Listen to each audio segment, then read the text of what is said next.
Felipe Calderón Hinojosa, presidente de los Estados Unidos mexicanos, acompañado de los excelentísimos señores Stephen Harper, primer ministro de Canadá, y Barack Obama, presidente de los Estados Unidos de América.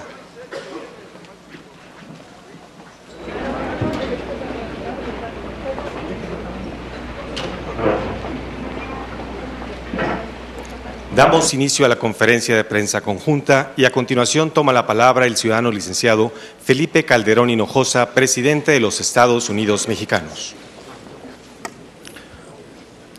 Excelentísimo señor Stephen Harper, primer ministro de Canadá. Excelentísimo señor Barack Obama, presidente de los Estados Unidos de América. Señoras y señores representantes de los medios de comunicación nacionales e internacionales. Los líderes de Estados Unidos, Canadá y México hemos concluido 2 jornadas fructíferas de trabajo para beneficio de nuestros ciudadanos. Los líderes de América del Norte compartimos la visión de una sola comunidad regional fuerte y solidaria, segura y competitiva, que pueda enfrentar unida y con éxito los retos del presente y del futuro. Coincidimos en señalar que en una era marcada por la globalidad, los desafíos solo pueden ser superados conjuntamente, y de allí la importancia de mantener el diálogo, la confianza y la cooperación entre nuestros 3 países. Estadounidenses, canadienses y mexicanos, hemos reiterado que los valores en los que se fundan nuestras respectivas sociedades son la democracia, la libertad, la justicia y el respeto a los derechos humanos. Las 3 naciones hemos reiterado nuestra decisión de combatir al crimen organizado transnacional a fin de brindar mayor seguridad a nuestras comunidades. La lucha que libramos en México por el Estado de Derecho y la seguridad de los mexicanos requiere que se frene también el tráfico de armas y de dinero ilícito que fluye desde el norte hacia el sur y que nutre y fortalece organizaciones delincuenciales. Los principios de responsabilidad, de corresponsabilidad, intercambio de información y fortalecimiento de instituciones deben ser la pauta para nuestra cooperación. En el actual contexto de la crisis económica internacional, los 3 estados que componemos Norteamérica debemos tomar el liderazgo e impulsar las medidas necesarias para recuperar el crecimiento sostenido. En esta tarea ha sido fundamental la aplicación de medidas contracíclicas en los 3 países que se han puesto en práctica y que coordinadas nos ayuden a estabilizar nuestras economías y sean un medio que brinde confianza y certidumbre sobre el futuro de la economía global. También es necesario fortalecer a las instituciones financieras internacionales, como el Banco Mundial o el Fondo Monetario Internacional, las cuales juegan un papel fundamental para garantizar el flujo de financiamiento. En el caso de América Latina, el apoyo que permita recapitalizar el Banco Interamericano de Desarrollo será el mejor gesto de ayuda y compromiso con los países pobres de la región por parte de los países de Norteamérica. Yo estoy seguro de que la próxima reunión del G20, que se celebrará en Pittsburgh, Estados Unidos, será una gran oportunidad para construir los acuerdos necesarios para reformar estos organismos, que son clave en la recuperación de nuestras economías. Y agradezco y felicito al presidente Obama por impulsar esta reunión en Pittsburgh. Asimismo, Estados Unidos, Canadá y México debemos revitalizar nuestros intercambios. Nuestros gobiernos reconocen que es primordial seguir cumpliendo cabalmente con el Tratado de Libre Comercio y resolver los temas pendientes que nos impidan agilizar los intercambios de bienes y servicios y alcanzar una mayor competitividad regional, que es importante buscar cómo cumplimos y de mejor manera nuestros compromisos en materia ambiental y en materia laboral vinculados a los compromisos comerciales entre nuestros países. Estoy convencido de que solo aprovechando las ventajas que nos ofrece nuestra complementariedad económica en términos de inversiones, de mano de obra, de tecnologías y de recursos naturales, tendremos éxito en un mundo que compite ferozmente. En esta cumbre hemos llegado a importantes acuerdos, como el impulsar la estandarización de regulaciones y certificaciones de nuestros productos, así como de los procedimientos sanitarios y fitosanitarios que pueden simplificarse e incrementar sin pérdida para nadie la competitividad económica de la región. El objetivo es que se produzca en condiciones de seguridad y eficiencia en cada uno de nuestros países y que además sea aceptado sin trabas estrictamente burocráticas por las reglamentaciones excesivas en nuestras oficinas. Esto va a contribuir a disminuir los precios, aumentar la oferta de productos, entre otros los alimenticios, y a mejorar la competitividad de la economía. Por otra parte, en el aspecto bilateral, México y Estados Unidos lanzaremos iniciativas de modernización de la frontera común con una visión de largo plazo para que ésta sea eficiente y segura y promueva además la competitividad regional. A México le congratula que en el próximo otoño inauguraremos el primer puente internacional que se construye después de varios años entre Estados Unidos y México. Estados Unidos, Canadá y México hemos coincidido en la importancia de enfrentar los efectos del cambio climático. Sabemos que el costo de la acción será alto, pero el costo que tendrían que pagar nuestros pueblos y las futuras generaciones por la falta de acción es incalculable. Los tres países coincidimos en que debemos impulsar un acuerdo global en Copenhague y la instrumentación, entre otras, de un fondo verde que financie proyectos de mitigación y adaptación a los efectos del cambio climático a escala global. Hemos propuesto avanzar en la utilización de energías limpias y de tecnología, así como en el desarrollo de nuestros mercados nacionales de bonos de carbono, con miras a la consolidación de un mercado regional. Norteamérica debe ser reconocida como una región responsable y debe ser ejemplo para el mundo en términos de cooperación medioambiental entre países con grados de desarrollo distintos. La cooperación y solidaridad entre las naciones de América del Norte debe prevalecer en todo momento. Así quedó demostrado en abril pasado, cuando nuestros tres países enfrentaron el surgimiento del nuevo virus, el AH1N1. Trabajando juntos, dimos una expresión de solidaridad, de corresponsabilidad y de transparencia. Y gracias a que se alertó a tiempo a las demás naciones del hemisferio, estas tuvieron la oportunidad de instrumentar medidas preventivas para reducir la propagación del virus y evitar en la medida de lo posible su letalidad. El AH1N1, lo sabemos, regresará este invierno. Nos estamos preparando los tres países para enfrentar responsablemente esta contingencia y minimizar su impacto para nuestros pueblos. Señor Primer Ministro, señor Presidente, señoras y señores, en esta cumbre, los representantes de Estados Unidos, Canadá y México hemos sostenido un diálogo franco y abierto como corresponde a países que comparten valores, que trabajan por consolidar condiciones propicias para el desarrollo y que han sabido cimentar una sociedad exitosa basada en relaciones fraternas y de corresponsabilidad. Creemos en una Norteamérica unida y próspera que pueda construir un mejor futuro para las generaciones que vienen detrás de nosotros. Quiero ceder ahora la palabra al primer ministro Stephen Harper, primer ministro de Canadá. Merci au président Calderon ainsi qu'à la population mexicaine pour leur hospitalité. Merci également au président Obama pour nos échanges francs et constructifs sur nos enjeux prioritaires.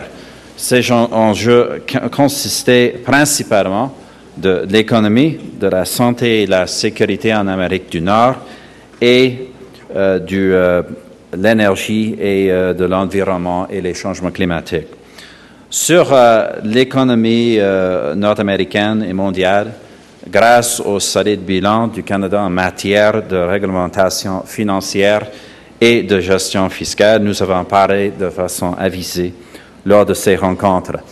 Il est important, comme nous approchons à la réunion de G20 à Pittsburgh, de souligner que les pays doivent continuer de renforcer la réglementation et les institutions financières nationales et internationales, de prendre des mesures de relance économique opportunes et de garder des marchés ouverts et de résister au protectionnisme. Sur la santé, la grippe H1N1 est une menace transfrontalière pour nous tous. L'excellente coopération entre nos trois pays nous a aidés à gérer la poussée initiale de la maladie et nous continuerons nos efforts concentrés. Sur la sécurité, le Canada reconnaît l'engagement courageux pris par le président Calderon pour contrer les trafiquants de drogue au Mexique. Nous soutenons ces efforts parce que c'est un défi commun qui nous touche tous. Aussi, le Canada soutient les efforts contenus de l'OEA afin de trouver un règlement pacifique au Honduras à la crise politique. Il faut rétablir la gouvernance démocratique et la primauté du droit dans ce pays. Sur l'énergie et les changements climatiques, étant donné que nos économies sont intégrées, nous avons discuté de l'importance de travailler ensemble sur une approche nord-américaine pour lutter contre les changements climatiques et pour assurer un nouveau traité international efficace et vraiment mondial. Pour conclure, le Canada, les États-Unis et le Mexique sont de bons voisins et aussi de bons amis. En tant que pays souverain dans un monde moderne, nous sommes à la fois indépendants et interdépendants. J'ai vraiment hâte de vous voir au G20 et de vous accueillir tous les deux au sommet au Canada des leaders l'an prochain. Just once again, thanks to President Calderon and to the Mexican people for their hospitality. Thanks also to President Obama for our candid and constructive exchanges on our priority issues. Those priority issues fitted into three broad categories: the economy, North American health and security, and energy, environment, and climate change. On the economy, because of Canada's strong record of financial regulation and fiscal management, we provided an informed voice at these meetings. As we approach the G20 summit in Pittsburgh, we continue to emphasize the countries must strengthen financial regulations and institutions, continue to implement timely economic stimulus, and maintain open markets to resist protectionism. On North America health and security, we talked about our shared and effective response thus far to H1N1. It is a cross-border threat to all of us. The excellent cooperation among our three countries was effective in helping to manage the initial outbreak, and we will continue our cooperative efforts. On security, Canada recognizes the courageous commitment of President Calderon in taking on the drug traffickers. We are supporting these efforts as it is a shared challenge for all of us in North America. Also, on international peace and security, Canada supports ongoing OAS efforts to find a peaceful resolution to the political crisis in Honduras. We must restore both democratic governance and the rule of law. I just about missed energy and climate change. Given the integrated nature of our economies, we did talk at some length about the importance of working together on a North American approach to climate change, and also on doing our best to ensure that out of Copenhagen and going forward, we reach an effective and genuinely international new world protocol on greenhouse gas emissions. To conclude, Canada, the United States, and Mexico are good neighbors and also good friends. As sovereign countries in a modern world, we are both independent and interdependent. I'm looking forward to seeing both President Calderon and President Obama at the G20. Looking forward to hosting both of you next year at Canada's summit in our great country. Thank you.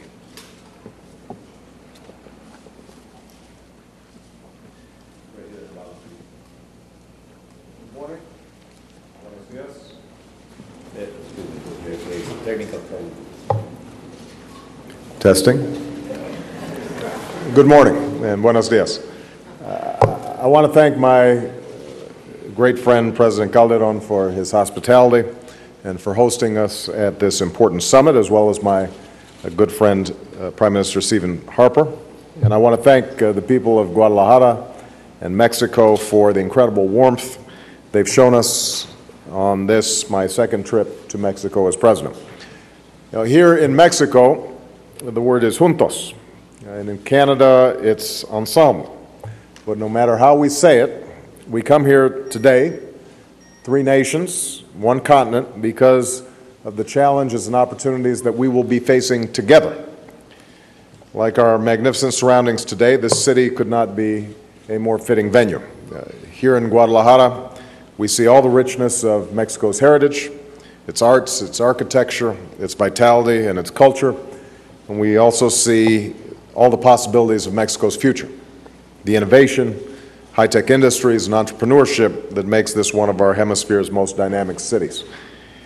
Here in Guadalajara, we also see our continent coming together, Mexicans, Canadians, Americans, as tourists, as neighbors, educators, and business partners, each bringing their unique traditions, each bound by mutual respect. Indeed, in the 21st century, North America is defined not simply by our borders, but by our bonds. And that is the spirit that defined the very productive summit that we had here today. First, we agreed that we had to work together to restore our common prosperity.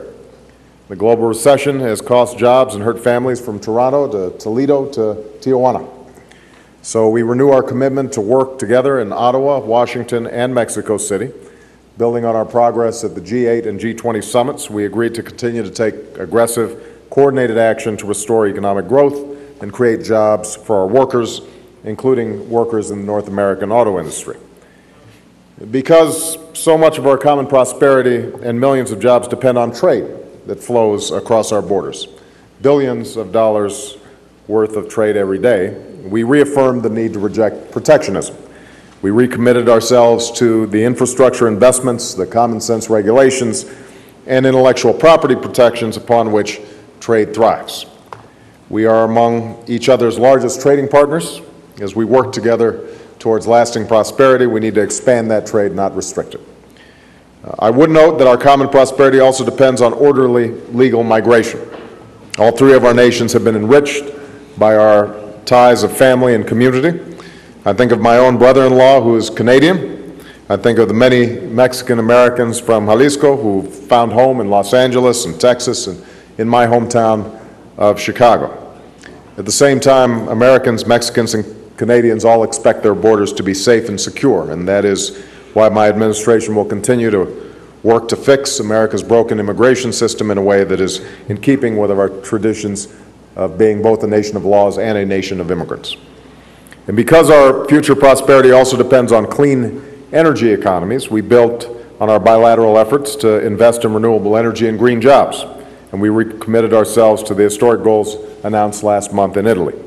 Nations like the United States and Canada will take the lead by reducing emissions by 80% by 2050, and we will work with other nations to cut global emissions in half. Indeed, we made progress toward the concrete goals that will be negotiated at the Copenhagen Climate Change Summit in December. And I again want to commend Mexico for its leadership in curbing greenhouse gas emissions and President Calderon for his innovative proposals to help developing countries build clean, sustainable economies. Second, we reiterated our abiding commitment to the common safety and security of our people. In response to the H1N1 pandemic, our three governments have worked closely, collaboratively, and responsibly. With science as our guide, we resolved to continue taking all necessary preparations and precautions to prepare for the upcoming flu season and protect the health of our people. And this challenge transcends borders, and so must our response. We also resolved to continue confronting the urgent threat to our common security from the drug cartels that are causing so much violence and death in our countries. As I've said on many occasions, I heartily commend President Calderon and his government for their determination and courage in taking on these cartels, and the President reaffirmed his government's commitment to transparency, accountability, and human rights as they wage this difficult but necessary fight. The United States will remain a full partner in this effort. We will work to make sure Mexico has the support it needs to dismantle and defeat the cartels, and the United States will also meet its responsibilities by continuing our efforts to reduce the demand for drugs and continuing to strengthen the security of our shared border, not only to protect the American people, but to stem the illegal southbound flow of American guns and cash that helps fuel this extraordinary violence. Third, we reaffirmed our abiding commitment to our common values, including peace, democracy, and human rights. And in particular, we discussed the coup in Honduras, as has been mentioned. Our three nations stand united on this issue. President Zelaya remains the democratically elected president. For the sake of the Honduran people, democratic and constitutional order must be restored. And we will continue to work with others, especially the Organization of American States, to achieve a negotiated and peaceful solution. And finally, we pledge to continue all these efforts. I look forward to welcoming Prime Minister Harper to Washington in September. I look forward to welcoming both of my friends at the G20 summit in Pittsburgh, where I hope to reciprocate President Calderon's hospitality. Our progress today is a reminder that no nation can meet the challenges of our time on our own. Our common aspirations can only be achieved if we work together, and that's what the nearly 500 million people in North America expect from us. So that's what we will do. Thank you very much. Thank you.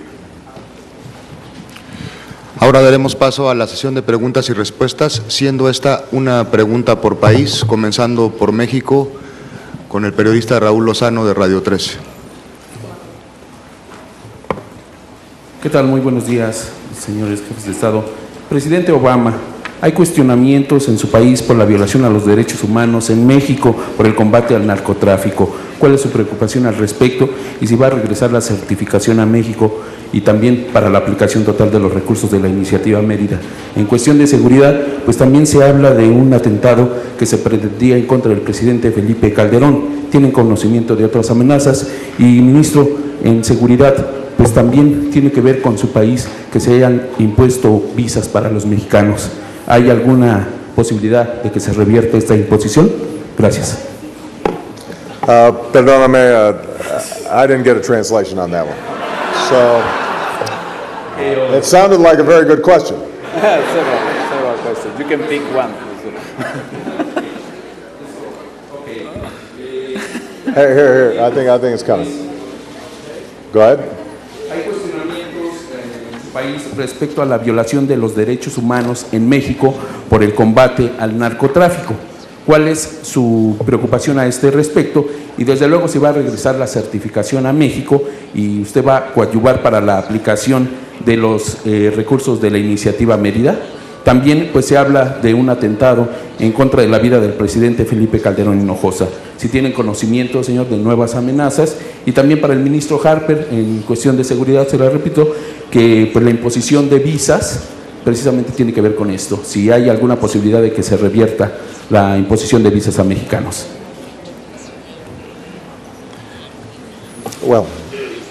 I'll just address the first two questions that seem to apply to the United States. Number one, we have been very supportive of the Mérida Initiative, and we will continue to be supportive. And we have already seen resources transferred, equipment transferred, in order to help President Calderon in what is a very courageous effort to deal with a set of drug cartels that are not only resulting in extraordinary violence to the people of Mexico, but are also undermining institutions like the police and the judiciary system that, unless stopped, will be very damaging to the country. Now, with respect to the conduct of this battle against the cartels, I have great confidence in President Calderon's administration applying the law enforcement techniques that are necessary to curb the power of the cartels, but doing so in a way that's consistent with human rights. And we discussed this in our bilateral meeting, and I am confident that as the national police are trained, as the coordination between the military and local police officials is improved. There's going to be increased transparency and accountability, and that human rights will be observed. The biggest, by far, violators of human rights right now are the cartels themselves that are kidnapping people and extorting people and encouraging corruption in these regions. That's what needs to be stopped. That's what President Calderon is committed to doing, and that's what I'm committed to helping President Calderon accomplish as long as he is President of Mexico. We'll continue with Alex Panetta, Canadian Press.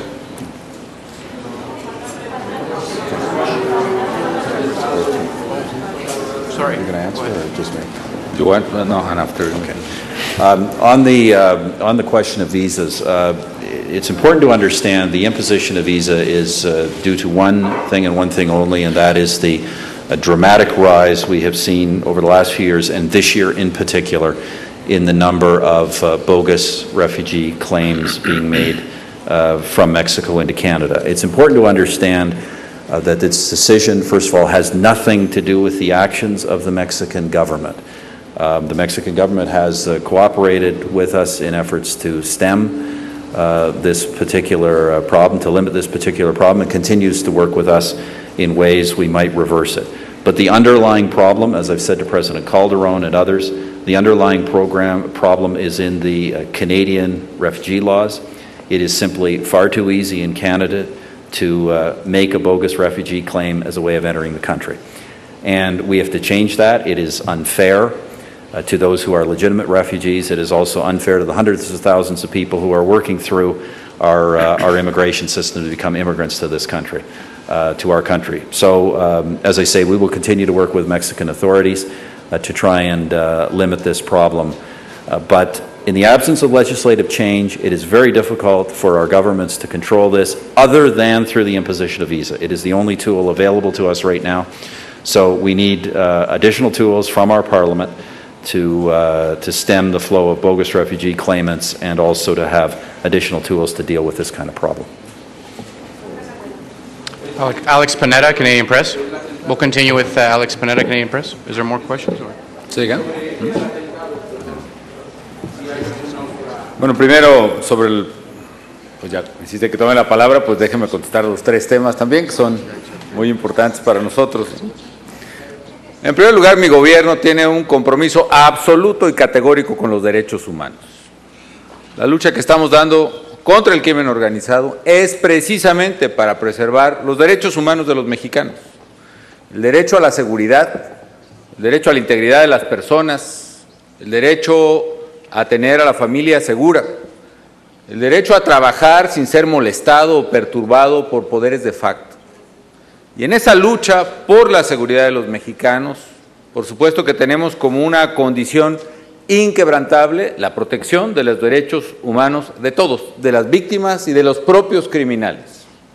Y así ha sido y así seguirá siendo la actuación tanto de la Policía Federal como del Ministerio Público y de las Fuerzas Armadas. Y en todos los casos, en todos, ha habido un escrupuloso esfuerzo por proteger los derechos humanos. Y quienes señalen lo contrario están obligados a probar un caso, un solo caso, en que no haya actuado la autoridad, en que se hayan violado los derechos humanos, en que no hayan respondido las autoridades competentes para castigar a quienes hayan abusado de sus competencias legales, sean policías, sean soldados o cualquier otra autoridad. Tenemos un compromiso claro con los derechos humanos, lo hemos cumplido, lo seguiremos cumpliendo, no por el dinero que pueda venir o no venir de la Iniciativa Mérida, no porque lo pida o lo deje de pedir un congresista americano, porque tenemos una convicción profunda por los derechos humanos, por la que hemos luchado, yo en lo personal, varias décadas y con el cual me siento personalmente comprometido.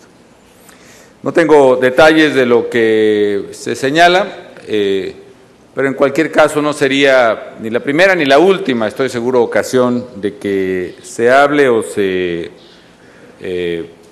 articule o se diga respecto de algún atentado a mi vida, pero lo que básicamente buscan los criminales es que la autoridad se detenga, es que el gobierno se detenga.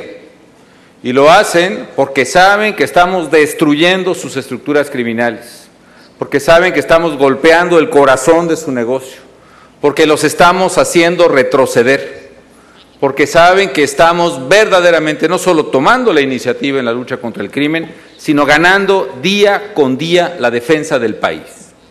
Y lo que tenemos en mente no es ni espíritu de venganza ni de revancha. Aspiramos a que México tenga condiciones seguras para vivir y para prosperar. Nuestro objetivo incluso no es ni siquiera fundamentalmente el tema de las drogas.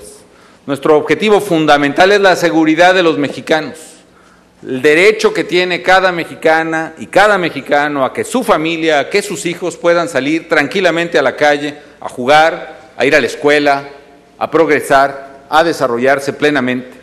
Aspiramos a que México sea un país libre de violencia y de delincuencia. Aspiramos a que México sea un país seguro y en esa lucha ni nos intimidarán ni nos detendrán. Yo además hago votos porque la sociedad mexicana reconozca el enorme esfuerzo que día con día realizan policías federales que han sido sí víctimas de atentados y de actos cobardes por parte de los criminales, los esfuerzos que día con día realizan soldados y marinos mexicanos y oficiales y ministerios públicos, porque estamos comprometidos con un solo ideal, que es tener a un México seguro, y ese ideal, esos valores en los que creemos son mucho más poderosos que cualquier amenaza o versión de amenaza que se pueda contemplar. Y finalmente hemos dialogado con el primer ministro Harper en diversas ocasiones, y lo hicimos en esta ocasión a propósito de la cumbre, respecto de la imposición de visas a visitantes mexicanos. Hemos hablado con franqueza él y yo. Le he señalado lo que es cierto, que en México se deplora y se lamenta profundamente, se rechaza esa decisión a la que ciertamente tiene derecho el gobierno canadiense, pero que evidentemente dificulta o entorpece la buena relación que tanto el ministro Harper como un servidor queremos tener entre Canadá y México. Y entiendo las explicaciones que ha dado el presidente Harper. Efectivamente hay un problema vinculado al sistema de refugio en Canadá que ha provocado un abuso. Y una de las cosas que hemos concluido es que vamos a trabajar juntos, y ya lo estamos haciendo en México, para acabar con las causas que generan este abuso en el generoso sistema de refugio canadiense. Y estamos avanzando a ese respecto. A mí, sin embargo, me queda muy claro que el objetivo como presidente de México que tengo es precisamente no permitir que un tema específico de la agenda bilateral detenga todo el potencial que tenemos en la agenda bilateral. Y ese potencial abarca precisamente la gran oportunidad, en este caso, por ejemplo, oportunidad económica, que la complementariedad de las economías de Canadá, Estados Unidos y México lleven a nuestra región a un nuevo estadio de competitividad y de progreso que anhelan nuestros pueblos. En ello hemos estado trabajando muy fructíferamente, diría yo, este par de días, y seguiremos trabajando con franqueza y con amistad, tanto el presidente Harper como un servidor, y desde luego el presidente Obama. Alex, you want to take a stab at asking a question? Let me preface this by saying that we only get one question each, so I hope you'll excuse me for being inexcusably long-winded. It's actually a two-parter, and the first part of this question is for the three leaders, primarily for President Obama, and I would appreciate it if the Prime Minister... Could you use the micro? Yes. And I would appreciate it if the Prime Minister, for the benefit of my Francophone colleagues, could answer in French as well. Buy Americans caused considerable concern outside the United States. I am wondering what you discussed about Buy American at this meeting, and also what power you personally have to rescind this measure, and whether you intend to use that power. Now, on a not completely related topic, healthcare has been an issue of tremendous debate in your country, and Canadians have looked on with some fascination as our healthcare system has become a political football in your country. I'd like to ask Prime Minister Harper and President Obama whether there are elements of the Canadian healthcare system, particularly the public model, which are worth emulating. Well, first of all, with respect to the Buy American provisions, I want to assure you that your Prime Minister raises this with me every time we see each other. So that's important to note. that he is expressing, I think, his country's concerns. I think it's also important to keep it in perspective that, in fact, we have not seen some sweeping steps towards protectionism. There was a very particular provision that was in our recovery package, our stimulus package. It did not extend beyond that. It was WTO compliant. It was not something that I thought was necessary, but it was introduced at a time when we had a very severe economic situation, and it was important for us to act quickly and not get bogged down in debates around this particular provision. Prime Minister Harper and I have discussed this, and there may be mechanisms whereby states and local jurisdictions can work with the provinces to allow for cross-border procurement practices that expand the trading relationship. But I do think it's important to keep this in perspective. This is in no way has endangered the billions of dollars of trade taking place between our two countries. It's not a general provision, but it was restricted to a very particular aspect of our recovery package. With respect to the health care debate, we are having a vigorous debate in the United States, and I think that's a healthy thing. The reason it's necessary is because we are on a currently unsustainable path. We spend far more per person on health care than any nation on earth. Our outcomes in terms of various measures of well-being don't rank us at the top. We're not doing better than a lot of other advanced developed countries that are spending much less per person. Individual families are being bankrupted because of the lack of insurance. We've got 47 million people without health insurance in our country. For those who do have health insurance, they are always at risk of private insurers eliminating their insurance because of a pre-existing condition, or because of they lose a job, or they have changed jobs. So the final aspect of it is that our health care inflation is going up so rapidly that our federal budget simply can't sustain it, nor can businesses that are increasingly having to make decisions whether they hire more workers or eliminate health care, whether they stop providing coverage or they force more costs onto their workers. So the whole system's not working well. Now, how do we change it? When it's 1/6 of the U.S. economy, there are going to be a lot of opinions. And Congress has moved forward, and we are closer to achieving a serious health reform package than we have been in the last 40 to 50 years. But there's going to continue to be a vigorous debate. I've said that the Canadian model works for Canada. It would not work for the United States, in part simply because we've evolved differently. We have an employer-based system and a private-based healthcare system that stands side by side with Medicare and Medicaid and our Veterans Administration healthcare system. And so we've got to develop a uniquely American approach to this problem. This, by the way, is a problem that all countries are going to have to deal with at some level, because if medical inflation continues at the pace that it's going, everybody's budget's going to be put under severe strain. And so what we're trying to do is make sure that we've got a sensible plan that provides coverage for everybody, that continues the role of the private marketplace, but provides people who don't have health insurance or have fallen through the cracks in the private marketplace a realistic and meaningful option. And we've got to do it in a way that also changes our delivery system so that we're not engaged in the kind of wasteful, inefficient medical spending that is so costly to us. So I suspect that we're going to have continued vigorous debate. I suspect that you Canadians will continue to get dragged in by those who oppose reform, even though I've said nothing about Canadian healthcare reform. I don't find Canadians particularly scary, but I guess some of the opponents of reform think that they make a good boogeyman. I think that's a mistake. And I suspect that once we get into the fall and people look at the actual legislation that's being proposed, that more sensible and reasoned arguments will emerge, and we're going to get this passed. Sorry to take so long on the question. Bref, sur la première question, comme le président Obama vient de dire, nous avons discuté cet enjeu.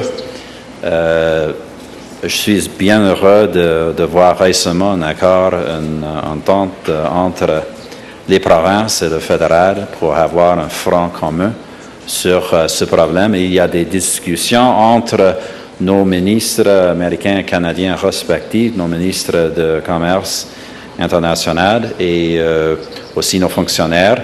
Et ces discussions vont continuer quand je rencontre le président Obama dans les mois à venir. Pour le système des soins de santé, je peux dire seulement que les Canadiens appuient leur propre système. Sur le reste, c'est un débat américain et c'est une compétence des provinces. Et ça, c'est ma réponse. Buy American, we did have a good discussion. As President Obama said, I'm very happy to see that our provinces and the federal government have recently come to an agreement to work collectively on this matter, which is largely actually within their jurisdiction, since this concerns subnational procurement. Our respective trade ministers have been talking, officials are talking, and I anticipate that President Obama and I will be discussing this at greater length in our upcoming meetings. On the American healthcare debate, on the debate over the system of healthcare, as you know well, Canadians support their own healthcare system. As for the rest of this question, my only answer is that this is an American debate and a responsibility of the provinces. Ginger Thompson, New York Times.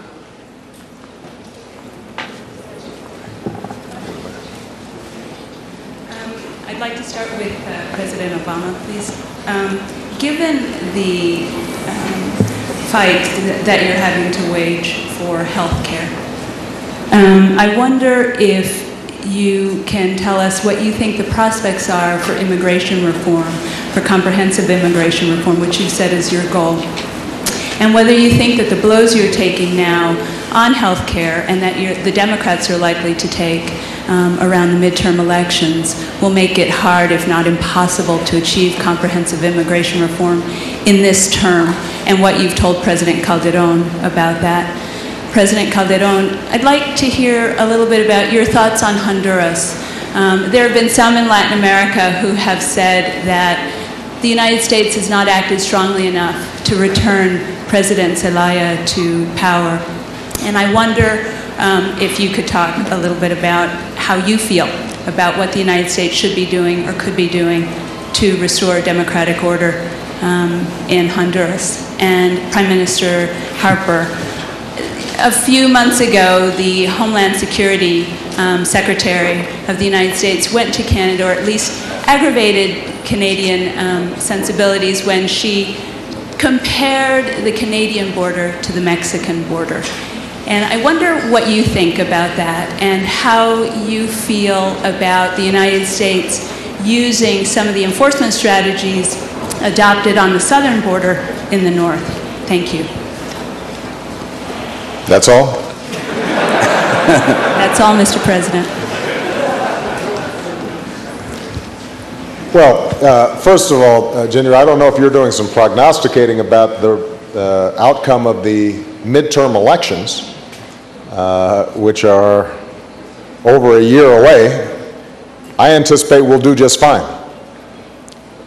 And I think when all is said on health care reform, the American people are going to be glad that we acted to change an unsustainable system so that more people have coverage. We're bending the cost curve. And we're getting insurance reform so that people don't get dropped because of pre-existing conditions or other issues. So understand, though, I'm not acting based on short-term political calculations. I'm looking at what's best for the country long-term. If I had been making short-term political calculations, I wouldn't be standing here as president because nobody calculated that I could win the presidency. With respect to immigration reform, I continue to believe that is also in the long-term interest of the United States.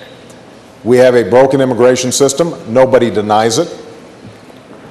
And if we continue on the path we're on, we will continue to have tensions with our Mexican neighbors. We will continue to have people crossing the borders in a way that is dangerous for them, unfair for those who are applying legally to immigrate. We're going to continue to have employers who are exploiting workers because they're not within a legal system, and so oftentimes are receiving less than minimum wage or don't have overtime or being abused in other fashion. That's going to depress U.S. wages. It's causing ongoing tensions inside the United States. It's not fair and it's not right, and we're going to change it. Now, I've got a lot on my plate, and it's very important for us to sequence these big initiatives in a way where they don't all just crash at the same time. And what we've said is in the fall when we come back, we're going to complete health care reform. We still have to act on energy legislation that has passed the House, but the Senate, I'm sure, is going to have its own ideas about how it wants to approach it. We still have financial regulatory reform that has to get done because we don't want a situation in which irresponsible actions in the global financial markets can precipitate another crisis. That's a pretty big stack of bills. Fortunately, what we've been able to do is to begin meeting with both Democrats and Republicans from the House and the Senate. Secretary Napolitano is coordinating these discussions, and I would anticipate that before the year is out, we will have draft legislation along with sponsors potentially in the House and the Senate who are ready to move this forward, and when we come back next year, that we should be in a position to start acting. Now, am I going to be able to snap my fingers and get this done? No. This is going to be difficult. It's going to require bipartisan cooperation. There are going to be demagogues out there who try to suggest that any form of pathway for legalization for those who are already in the United States is unacceptable. And those are fights that I'd have to have if my poll numbers are at 70 or if my poll numbers are at 40. That's just the nature of the U.S. immigration debate. But ultimately, I think the American people want fairness, and we can create a system in which you have strong border security, we have an orderly process for people to come in, but we're also giving an opportunity for those who are already in the United States to be able to achieve a pathway to citizenship so that they don't have to live in the shadows, and their children and their grandchildren can have a full participation in the United States. So I'm confident we can get it done. Oh, excuse me. I know this wasn't directed at me, but I just want to make one quick point on Honduras, because you repeated something that I've heard before. The same critics who say that the United States has not intervened enough in Honduras are the same people who say that we're always intervening and Yankees need to get out of Latin America. You can't have it both ways.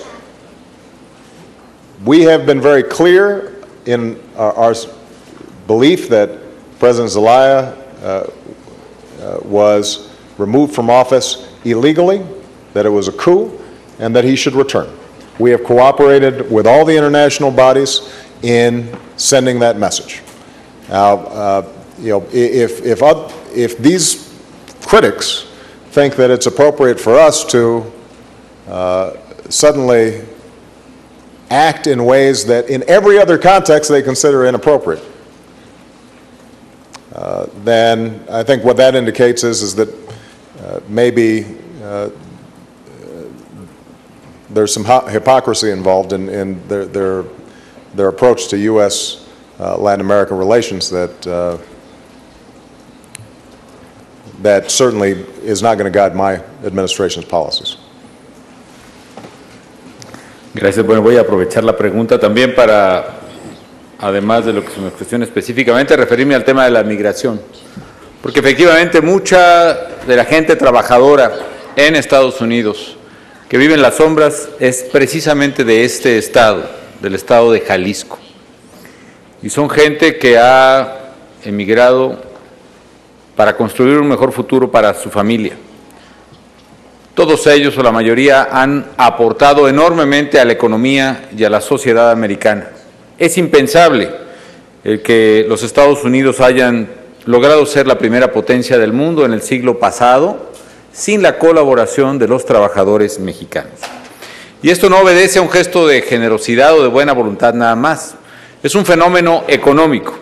En el curso de nuestra reunión entregamos a las delegaciones, por ejemplo, las ventajas de la región de Norteamérica y lo que representa la población mexicana en términos de edad a la población total de Norteamérica.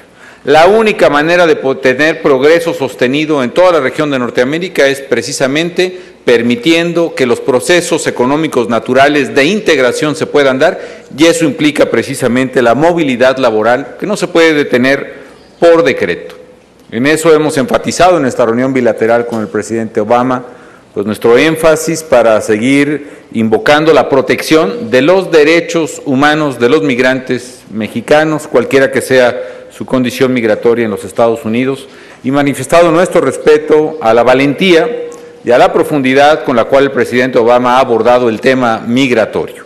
Y simplemente reitero que en este tema, siempre lo he dicho, además de defender los derechos de los mexicanos en Estados Unidos, nuestro ideal es que un día, en lugar de que los mexicanos tengan que irse por hambre, por necesidad, a cruzar la frontera, a arriesgar su vida, logremos un esquema económico en el cual pueda haber una gran inversión viniendo de Estados Unidos, de Canadá y de otros países a México y generar aquí las oportunidades de empleo que los mexicanos necesitan. Creo que el presidente Obama ha contestado muy claramente el tema de Honduras. Yo simplemente quiero insistir que lo que hemos discutido y lo que hemos acordado es lo que debe hacerse, que es fortalecer las instancias internacionales establecidas para restablecer los derechos democráticos de los hondureños, fortalecer a la Organización de Estados Americanos y la delegación que está próxima a acudir a Tegucigalpa, fortalecer la instancia de mediación que Óscar Arias, presidente de Costa Rica y Premio Nobel de la Paz,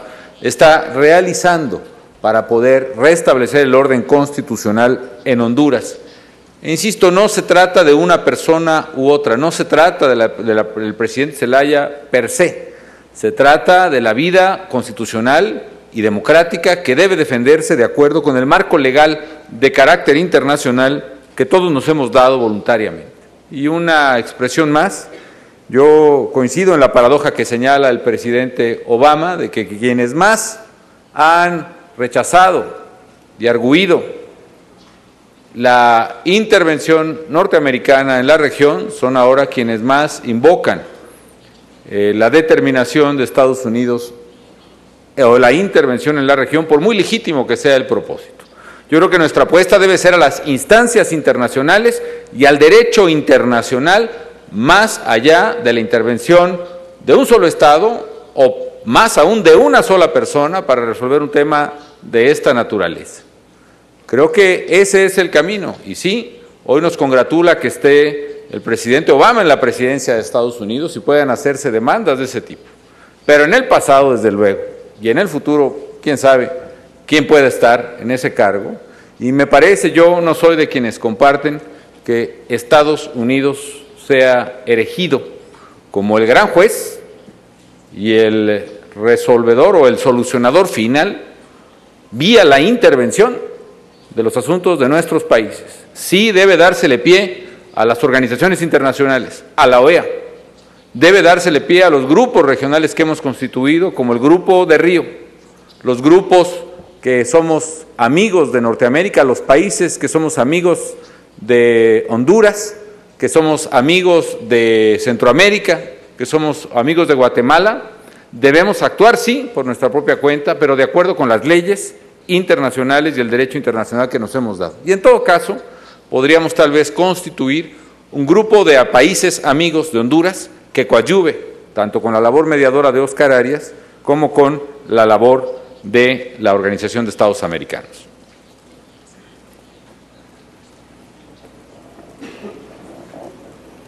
Just briefly, Minister Van Loan and Secretary Napolitano have been, and their officials have been meeting regularly on management of our shared border. I think we have a good cooperative relationship in that regard. There's obviously always work to be done.